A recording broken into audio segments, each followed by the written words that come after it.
নামাজটা ঠিক মতো পড়ছো? নামাজ একদম মিস করছেন। নামাজে এত প্রশান্তি, এটা কিভাবে মিস করে বলো? হুম। যাক, নামাজটা সবসময় জামাতের সাথে পড়বে, তাহলে সওয়াব আরো বেশি পাওয়া যায়। নামাজ এমন একটা বিষয়,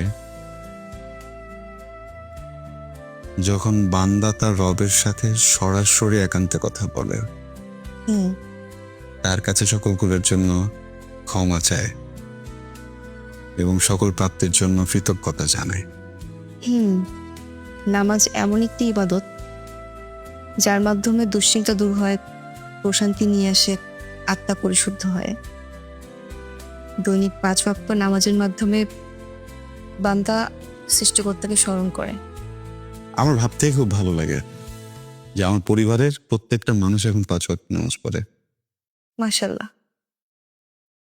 নবী করিম সাল্লাল্লাহু আলাইহি সাল্লাম বলেছেন, তোমরা কি মনে করো, যদি কারো দরজার সামনে একটি নদী থাকে, সে 5 বার সেই নদীতে গোসল করে, তাতে কি তার শরীরে ময়লা থাকে? সাহাবারা বললেন না। নবীজি বললেন, এতেই 5 ওয়াক্ত নামাজের উদাহরণ।